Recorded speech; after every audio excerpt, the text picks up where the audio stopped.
So a couple of you have asked me to elaborate on 14, 15, 16. Hopefully after you saw the solutions, it helped a little bit, but just in case, I'm going to go through these one more time.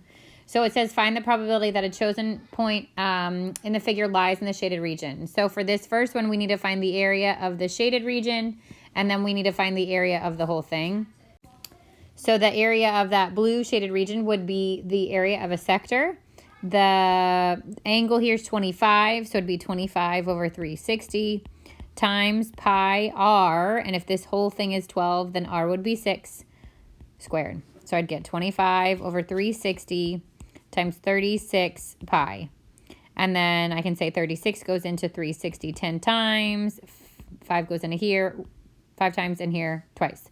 So I'd get 5 pi over 2 for the area of the blue sector. Then the area of the entire shape, which is actually half a circle. So the half of a circle that has pi 6 squared. 1/2 pi times 36, which is 18 pi. That goes in the denominator. So because we've got a fraction over a fraction, we're going to keep change flip. This would be 18 pi over 1, so this becomes 1 over 18 pi.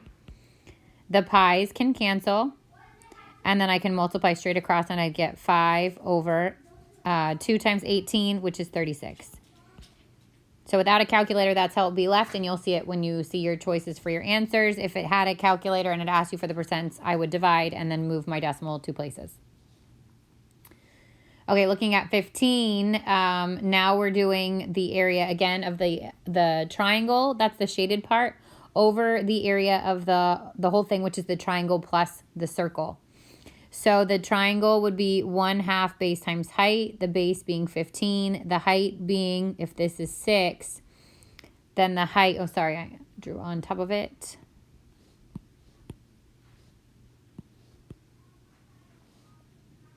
Six is the actual diameter there. So I would do 1/2 6 times 15 to get the area of the triangle, which becomes 45. And then the area of the whole thing would be that 45 plus 1/2 of a circle that has a radius of 3, which is half that 6. So this is 1/2. The radius of 3 would be 9 pi. And I'd get 9 over 2 pi for the half circle, and 45 for the triangle. So I'd add them both together to put them over, so that whole shape would be the sum of those. And then this is how it would be if left in terms of pi, but that's super messy. So a question like this will probably ask you to divide and then find the percent using a calculator.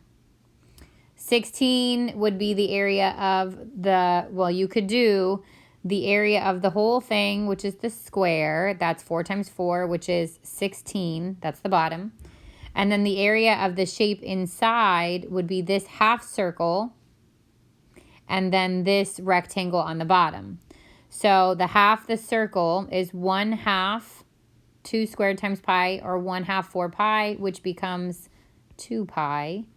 And then the rectangle on the bottom, if this whole side is 4, that means this is 2, this is 4, length times width, or base times height, would be 8. So the area of the blue is 8 plus 2 pi, and then the area of the whole thing is 16 pi. And each of those numbers can be divisible by 2, so this becomes 1, this becomes 4, and this becomes 8, which gives you the answer of 4 plus pi over 8. Okay, those seem like the questions you had the most, so hopefully it's not so bad for your quiz. Make sure you're reviewing your formulas. Make it easy for yourself. So if you want to make a formula sheet, something like that, so that you don't waste time flipping through your notes and are able to finish the quiz in time. Good luck studying, guys.